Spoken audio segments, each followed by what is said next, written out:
Yo soy David Galicia, compañero de Nora, que ha estado estos días con vosotros allí, de la Universidad de Navarra, y nos han llamado pues para lo que podría ser el último paso de todo lo que habéis estado viendo a lo largo de estos días, que sería publicar los datos, pero no en el sentido de hacerlos públicos, que eso ya habéis visto exactamente cómo se generan los sets de datos y todos los pasos que tenéis se pueden dar, sino hacer específicamente algo que se llaman data papers, ¿vale? Es una cosa muy sencilla, que más que complicación técnica tiene, yo creo que pues un margen de discusión o debate sobre exactamente lo que son, exactamente para qué sirven y exactamente algunos de los aspectos, cómo debemos plantearlos a la hora de entender qué es lo que estamos generando, ¿vale? Entonces, entiendo, ninguno de vosotros ha visto nunca lo que es un data paper o no tiene una idea clara exactamente de lo que es, ni ha trabajado nunca en uno, ¿no? Supongo. O sea que vamos todos sobre algo nuevo. La idea de los data papers se remonta ya unos cuantos años atrás a un trabajo que tenéis aquí. Yo creo que es en abierto, con lo cual lo podéis buscar y leerlo. Es un trabajo bastante interesante en el que plantea una serie de problemáticas a las que se enfrentan los investigadores a la hora de intentar hacer todo lo que habéis estado haciendo durante estos días, que es dar a conocer los datos sobre biodiversidad, ¿vale? Y detalla o se pueden extraer una serie de puntos débiles que allá por el 2011 pues eran algo destacable, ¿no? Por ejemplo, existía una dificultad real para hacer los datos públicos, uno se veía que exactamente tenía una información, pero cómo la hago llegar a todo el mundo. Yo la puedo colgar en mi web, pero eso tiene visibilidad más o menos, depende de qué entidad esté, etcétera. No había apenas herramientas sencillas o protocolos, nada nos decía exactamente cómo tenemos que estructurar. Ahora vosotros conocéis el IPT y ya tenéis una serie de campos que uno puede completar, de información que es necesaria o que se ha entendido que está bien para acompañar y para describir un conjunto de datos. En aquella época pues esto realmente no existía, y mucho menos una herramienta sencilla como la que habéis manejado aquí. Los estándares, las herramientas, todo eso no estaba unificado, había muchos criterios distintos, y eso dificulta, yo creo que ya lo habréis visto a lo largo de estos días, lo importante que es tener definido un estándar, ¿vale? Un estándar es un lenguaje común para todos, sabemos qué campos podemos esperar, sabemos si queremos automatizar consultas, sabemos lo que nos espera al otro lado cuando nosotros lanzamos una consulta, una estructura determinada y por tanto unos campos que yo pueda analizar. Si no se ajusta a un estándar, realmente no nos podemos entender. Es como que tener un estándar que todos compartimos o tener definidos unos estándares y saber cuando voy a hablar con a qué estándar se ajusta, facilita la comunicación, ¿vale? Las infraestructuras para gestionar toda esta información normalmente son muy costosas si hablamos a nivel individual. Pues nosotros como usuarios en nuestra casa nos puede costar un dinero, a día de hoy quizás no mucho, pero comprar un dominio, hacer que ese dominio nunca se caiga, tener copias de seguridad de respaldo para asegurar que esa información que tú tienes siempre va a estar disponible a quien quiera en cualquier parte del mundo. Todo eso es costoso, quizás a día de hoy, ya os digo, no mucho económicamente, pero sí desde el punto de vista de formación, pues normalmente un usuario normal no la tiene, ¿vale? Y luego que todo este trabajo normalmente repercute en un escaso beneficio para los investigadores. Esto yo creo que está sobre todo pensado desde el punto de vista de los investigadores como las personas que generan esos conjuntos de datos y las que necesitan o quieren ponerlos a disposición de los demás. Bien, todo esto, allá por el 2011, está detallado en el trabajo. Gran parte de lo que habéis visto a lo largo de estos 2 días anteriores ya está cubierto, ¿vale?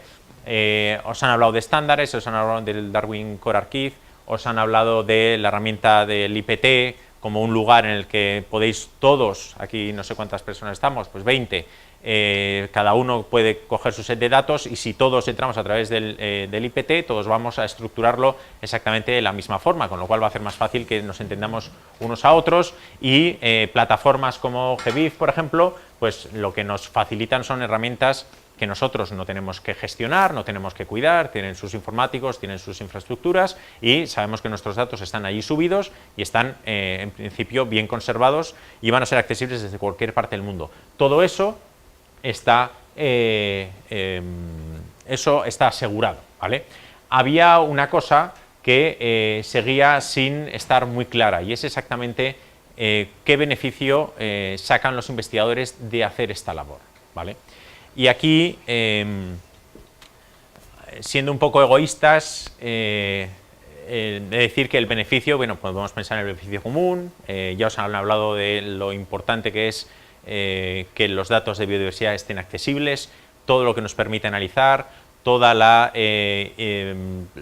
cantidad de nuevas preguntas que somos capaces de responder a día de hoy gracias a que toda esa información, todos esos millones, miles de millones de registros están a día de hoy accesibles, podemos plantearnos muchas preguntas que antes no podíamos, ¿vale? Todo esto es un beneficio global y un beneficio para todos, ¿bien? Pero el beneficio común a veces se enfrenta de una forma bastante importante con el beneficio particular, sobre todo cuando los particulares están siendo en cierta forma evaluados por otro tipo de criterios, ¿vale? Entonces, reconocer el trabajo de otros no implica directamente que ellos puedan salir beneficiados, al menos por otro tipo de medidas a las que se les aplica, y esto pasaba o pasa mucho con los investigadores, ¿vale?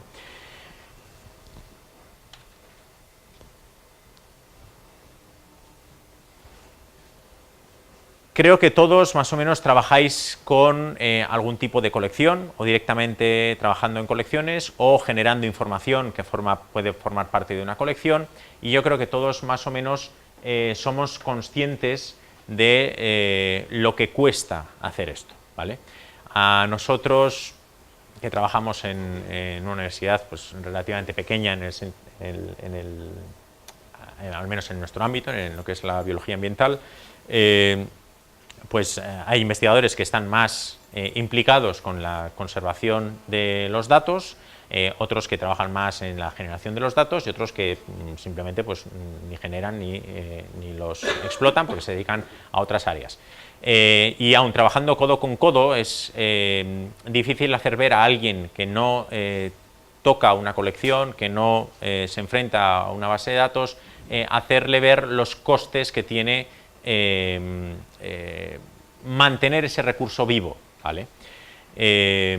Por eso, seguramente lo que aquí he estructurado en esos 4 puntos, que me parece que es lo que cuesta generar un recurso, yo creo que todos los tenemos bastante asimilados, pero es importante que lo veamos para entender aquello del coste-beneficio y cómo realmente, si uno no saca un rendimiento a lo que está haciendo, lo que seguramente acabará pasando es que todo lo que está por aquí se vaya devaluando, es decir, uno va a invertir menos esfuerzo si realmente el esfuerzo en principio se está diluyendo y no tiene un reconocimiento no de palmadita en la espalda, sino un reconocimiento medible, ¿no?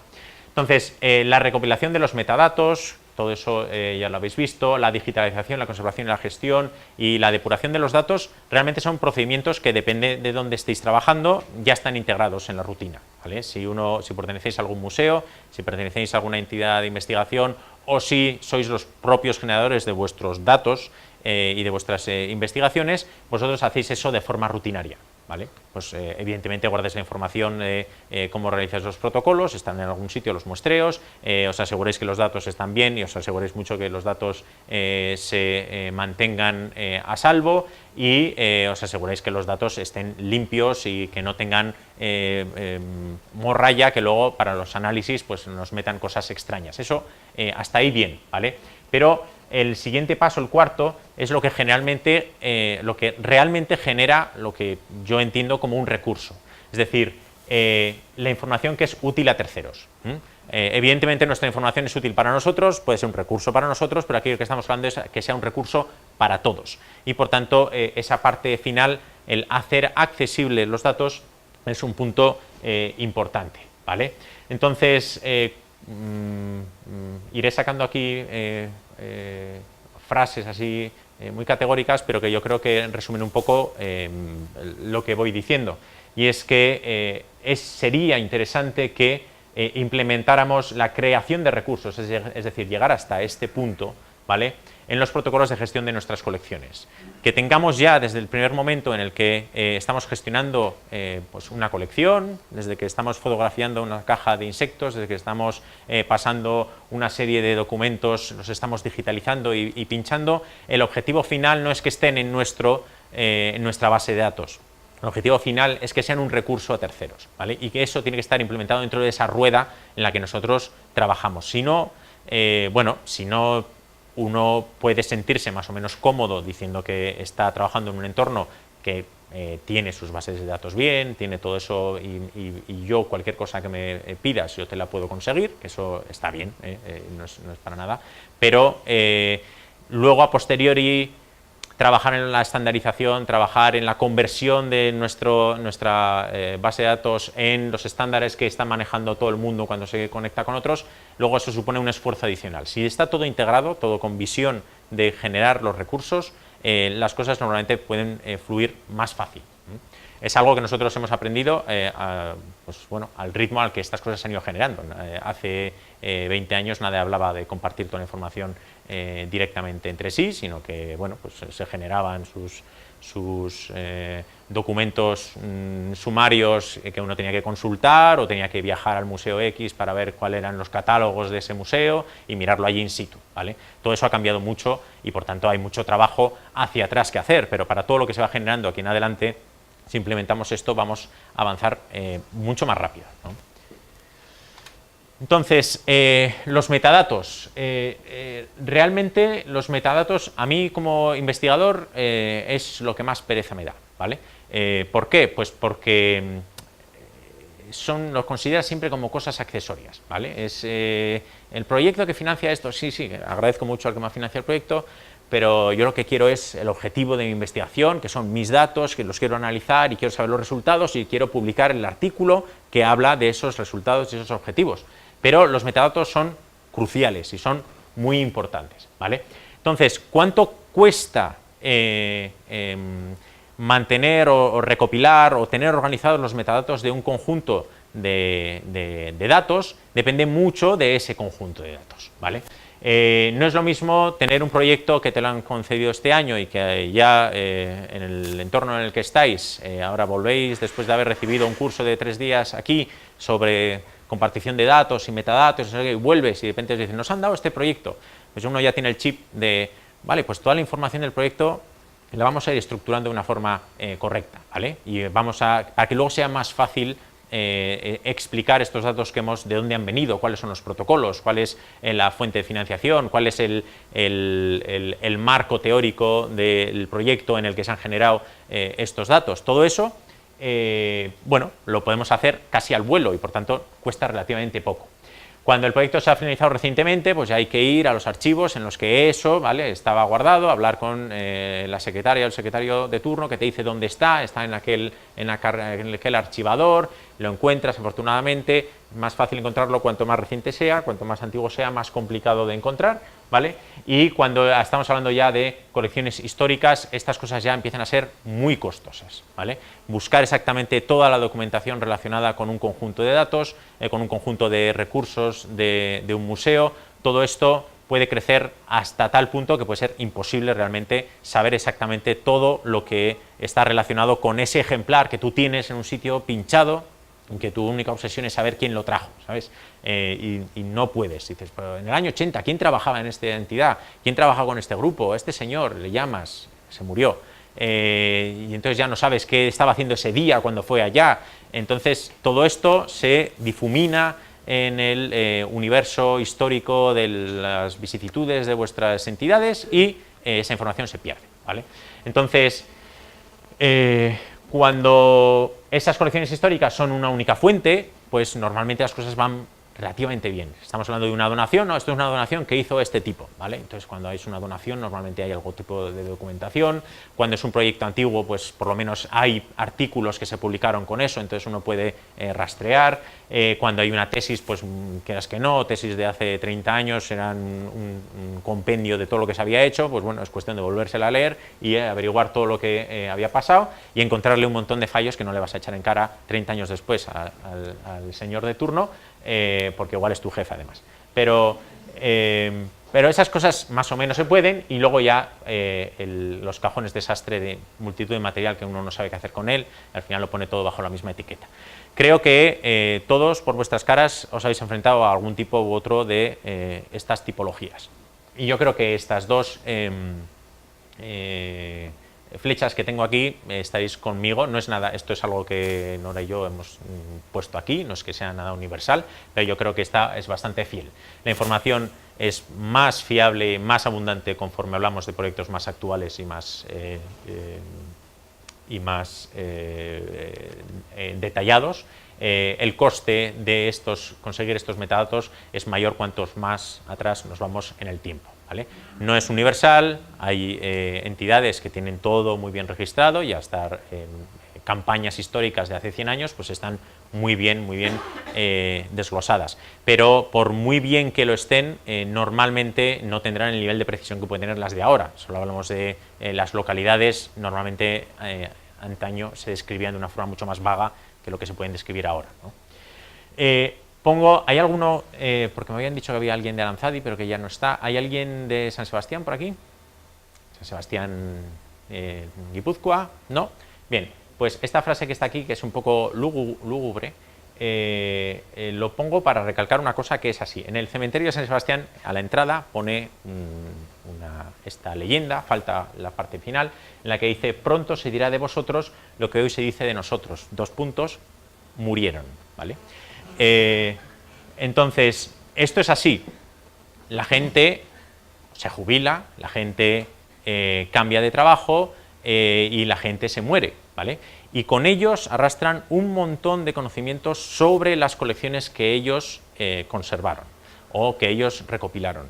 Es fundamental exprimir a tope a esa gente antes de que, esperemos no por muerte, pero sí porque desaparezcan o se vayan o se jubilen o ya les da igual todo, que también pasa mucho.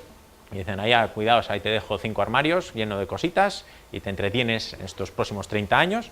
Bien, es muy importante cuanto antes recoger toda esa información, porque los desastres suceden, ¿vale? Yo solo, ya insisto, nuestro museo es relativamente pequeño, no tenemos ninguna experiencia de estas yo directamente, pero sí de jubilaciones. Y cuando la gente se jubila, pues cómo organizaba él los armarios del material, cómo tenía él, todo eso empieza a ser muy complicado de poder entender cómo estaba estructurado, y por tanto recoger toda esa información. Igual las localidades no están implícitamente puestas en las etiquetas, sino que ya se deduce porque está a la izquierda de esta otra localidad y esta era otra, y yo como veraneaba aquí, esto fue entre el verano del 88 y del 90, ¿sabes? Ese tipo de cosas son las que, si no tienes a la persona ahí, no las puedes recopilar. Así que cuanto antes toda esa información es necesario tenerla reunida, o si no, esto se hace infinito o realmente no se puede recoger la información. Luego está cómo está ese recurso. Hablábamos de estoy pasando por los 4 puntos, ¿vale? que implican costes. Que nos habla de cómo está la información. ¿Está ya digitalizada o es analógica? Todo el mundo tiene bastante claro que cuando está en analógico es más costoso que cuando está en digital, salvo que cuando esté en digital esté en un formato que ya es obsoleto y nadie conoce y nadie puede abrir ese archivo, que también pasa, y por tanto pierdes casi más tiempo que si estuviera en papel intentando buscar cómo importar este archivo de datos o lo que sea, ¿no? Pero en general lo que ya está tecleado cuesta menos de digitalizar que lo que todavía está en formato analógico. Y no sé vosotros, pero nosotros todavía tenemos muchísima información que está en formato analógico y que hay que digitalizar, ¿vale? Y luego la naturaleza de lo que queremos registrar. Por cierto, esto lo tenéis colgado en esto. No le hemos podido cambiar el nombre, se sigue llamando como Galicia Escribano Data Papers 2018, pero intentaremos ponerle 10, que creo que es la sesión que toca. La naturaleza de los registros. Claro, los sensores automáticos, no sé si vosotros tenéis alguna experiencia de trabajar con ellos, pero pones un data logger en un sitio y va recopilando temperaturas, por ejemplo, con el tiempo que sea. ¿Eso cuesta? No cuesta nada, ¿vale? Lo mismo puede ser una NASA que cuente peces, lo mismo puede ser 1000 cosas, y a día de hoy cada vez hay más herramientas automáticas que registran información que es susceptible de ser gestionada por nosotros, susceptible de ser gestionada por museos que mantengan datos de biodiversidad, y eso evidentemente pues supone menos coste.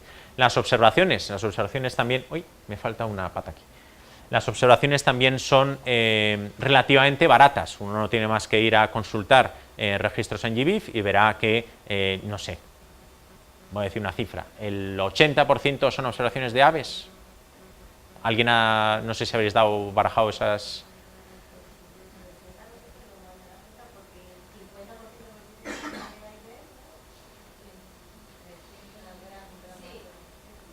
¿Vale? Observar y anotar lo que uno ha visto es relativamente barato. Hay que poner, las plataformas que tenemos hoy en día pues hacen que pues la geolocalización de la observación, la fiabilidad de lo que he observado yo sea más o menos bueno, asumible, y por tanto que ese dato sea de calidad, pero una vez que el dato está, ¿vale? No hay que hacer nada con él. ¿Qué es lo más costoso de un recurso? Cuando lo que tenemos es material de colección, ¿vale? Porque el material de colección, todos bien sabéis que hay que catalogarlo, conservarlo, revisarlo con cierta periodicidad, ordenarlo y que esté accesible, porque nuestra labor como museo es que si alguien me lo pide, yo lo pueda encontrar y yo se lo pueda dar, ¿vale?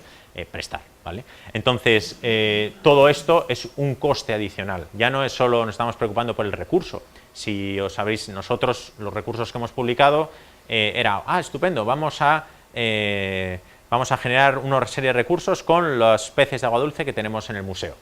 Bien, no es coger la base de datos que tenemos, convertirla en Darwin Core y publicarla. Tu responsabilidad es, lo que dice nuestra base de datos es lo que está allí en el fondo del museo en 300 armarios.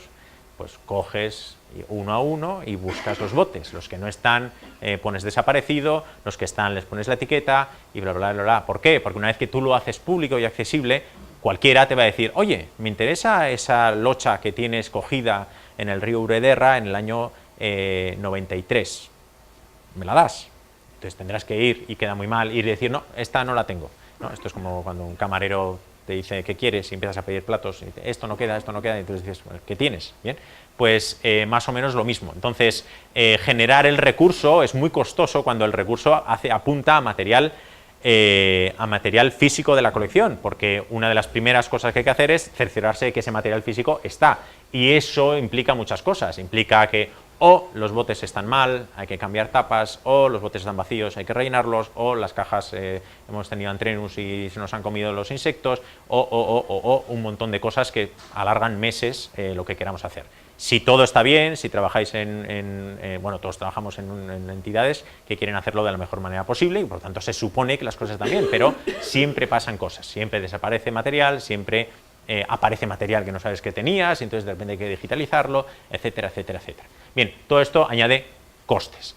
Y llegados a este punto, lo único que tenemos es lo que creíamos que ya teníamos, que era lo que estaba en nuestra colección. Entonces ahora hay que hacer el tema de la depuración de los registros, que ya es lo que ya habéis hecho, fechas raras, localizaciones extrañas, taxonomía que no existe o que ha cambiado, bla, bla, bla, bla, todo eso, y finalmente lo que es la publicación, que aquí lo he resumido solo por la estandarización, toda esa información, hacerla comprensible a terceros y pues poniéndolo en un estándar y subiéndolo a algún sitio que tenga accesibilidad desde cualquier parte, ¿vale? Bien, ahora, cosa que vosotros ya sabíais, pero que alguien que no trabaja en colecciones vería, ve el coste que tiene todo esto. Es decir, publicar un recurso, no lo he calculado, pero no me quedo, vamos, estoy seguro que son, asumiendo, meses de trabajo, ya está, ¿vale? No sé cuánto, no sé cuántas horas, pero son muchas, si lo quiere uno realmente publicar bien. Entonces, en este enlace lo que tenemos son pues, los recursos que nosotros hemos publicado, ¿vale? A día de hoy, aquí tenéis el Departamento de Biología Ambiental al que pertenecemos y los datasets que tenemos a día de hoy publicados, ¿vale? Tenemos 28 datasets. No lo sé, pero yo creo que estamos entre los top de España, ¿vale? ¿Por qué? ¿Por qué? Pues porque somos un poco obsesivos con... nos dijeron, yo vine a un curso hace... ¿Cuándo fue el primer curso de Data Papers? ¿Vale? 2013 estaba ahí, yo sentado y recibía el curso y nos dijeron, tenéis un año, cuando había algo con Pensoft para publicar algún, ¿no? Que es el primer data paper que publiqué. Y desde entonces hemos hecho 5 y desde entonces hemos generado 28 datasets, porque a mí me dijeron que había que hacerlo de una forma y yo a piñón, ¿vale? Entonces, tenemos como 500.000 de citas publicadas y pues Katia, la pobre, de repente decía, oye, voy a publicar 12 datasets, ¿me los puedes revisar? Y entonces nos moríamos allá. Y Katia. ¿Vale? Entonces, también es muy revelador lo que está en negro, ¿vale? 16 citas. Bien, el tema es 28 datasets y si los pincháis, pues podéis ver exactamente de qué va el asunto. Bien, no tenéis ni mucho menos que seguir la estructura de lo que nosotros hemos decidido hacer, ¿vale? Como partíamos de cero, porque no había nada, bueno, teníamos subido de una forma los datos ya desde el 2001, teníamos subidos como 200.000 datos a GBIF, pero de otra forma que no era la del IPT, porque la herramienta IPT se generó después. Entendimos que nos proporcionaba muchas más ventajas, mucha más flexibilidad y por tanto sacamos lo que teníamos y lo volvimos a subir con los consiguientes quebraderos de cabeza de Katia, pero más o menos lo conseguimos. Y una de las cosas que nos atraía del IPT es que hacías muy fácil paquetes, ¿vale? Sets de datos, paquetes de datos en los cuales incluyes metadatos que son específicos de ese set de datos. Bien, esto quiere decir que cuanto más, se suele decir, cuanto más atomicéis vuestras colecciones, cuanto más pequeñas lo hagáis, mayor precisión tendrán los metadatos que apuntan a ese recurso, ¿vale? ¿Cuál es el tamaño más pequeño? Pues un equilibrio entre lo que sois capaces de invertir, el tiempo que podéis invertir y que sea realmente válido. ¿Se puede generar un recurso que sea material del Museo de Zoología de la Universidad de Navarra? ¡Pum! ¿Y meto ahí varios millones de registros? Sí, pero realmente pierde un poco sentido respecto a la utilidad de todos esos metadatos. Voy a tener que dar unos metadatos tan laxos como coordenadas, pues desde los Urales hasta California, que realmente es muy poco práctico si alguien quiere buscar algo de información. Lo lógico pues sería que las cosas pertenezcan a proyectos, ¿vale? Y este proyecto tiene un ámbito de trabajo y este proyecto pues tiene una unidad, un montón de metadatos que describen esa información con cierta precisión y eso es lo que nosotros fuimos buscando, ¿no?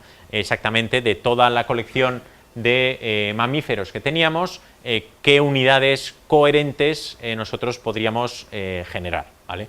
No sé hasta qué punto vosotros estáis en disposición de tomar estas decisiones o no, pero yo creo que es lo bueno a veces de trabajar en una entidad pequeña, es que uno puede decidir cómo organizar las cosas y entonces pues nos ha quedado una cosa muy mona, muy estructurada y que como partíamos de blanco pues lo hemos podido generar un poco bien. De ahí que por ejemplo todo tengamos las colecciones, ¿no? Que las colecciones, esto sí que depende del nodo español solo, en el internacional no se ven, ¿no? Lo que es solo aquí.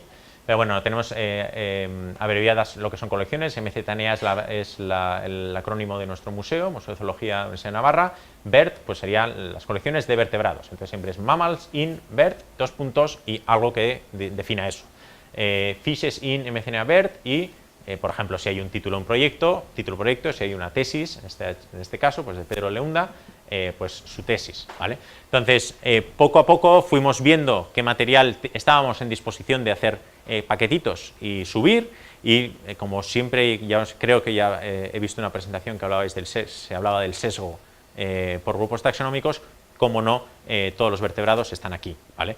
¿Qué es lo que falta? Pues realmente lo que tenemos de verdad, que son los millones de invertebrados, que hay que meterles mano poco a poco, ¿vale? Hace poco subimos un set muy interesante, que es el de que lo generó Nora, bueno, muchos de estos los ha generado Nora también, que es sobre macroinvertebrados, pero en general casi todos los sets de datos que tenemos son de vertebrados, peces y mamíferos. Yo trabajo en mamíferos y por tanto dije, pues voy a trabajar en lo mío primero y luego ya el que venga detrás, en principio, querré, ¿vale? Entonces, así es como lo hemos organizado. Algunos de ellos son proyectos en sí que sean, por ejemplo, ¿no? Anatomía de los ciprínidos de España, un proyecto del doctor Rafael Miranda. También tenemos, bueno, no solo es Museo de Zoología, sino que el Departamento de Biología Ambiental también tiene el herbario PAMP, ¿vale? Que pues, tienen un herbario asociado y también están generando recursos. Y en algunos casos teníamos cajones desastre. Un cajón desastre, por ejemplo, ¿qué pasa cuando vamos a muestrear puntualmente, hacemos pescas eléctricas en distintos sitios sin ningún, no sin ningún criterio, pero sin, en principio, ningún marco teórico que nos englobe todo esto? O, por ejemplo, recogemos egagrópilas por Navarra de manera sistemática, pero no hay nada. En principio tenemos datos desde los años 70 hasta la semana pasada, que cogimos egagrópilas en algún otro lado. ¿Dónde metemos todo esto? Pues es uno de estos recursos cajón desastre, que en principio está abierto y que va recopilando información. ¿Qué metadatos se ponen? Pues los que más o menos describen eso, pero bueno, yo creo que hay un poco de todo. Y no sé con qué tipologías de trabajos o de material os enfrentéis vosotros, pero yo creo que echando un vistazo no a los nuestros, sino realmente a los que están colgados en el IPT del Nodo Español, yo creo que podéis encontrar muchos ejemplos de cómo abordar pues alguna tipología concreta de los vuestros. Digo porque es interesante ver qué hacen otros, porque en muchos casos nosotros nos encontrábamos con ¿y qué hacemos con esto? Que no está subido, por ejemplo, las observaciones de mamíferos, ¿no? Eso no tenemos la información, pero no está subida. Bichos que uno encuentra que te han dicho que estaban atropellados en diferentes lugares,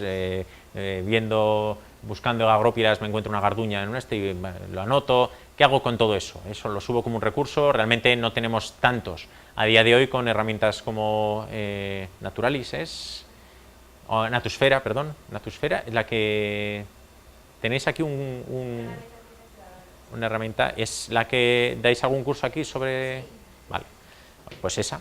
Te permite, por ejemplo, volcar todo eso. Una de las cosas que nos planteamos en su momento es, joder, pues ahora cojo una herramienta como esta y las subo todas porque no tenemos tantos recursos y por lo menos ya están registrados, pero tienes la pega de que los nuestros están registrados en una base de datos con un código del museo, entonces esas cosas ya empiezan a ser un poco complicadas, ¿no? ¿Quién es el autor? En estas herramientas normalmente es la persona, no sé, igual se puede dar de alta una entidad, no sé si alguien lo ha hecho o no.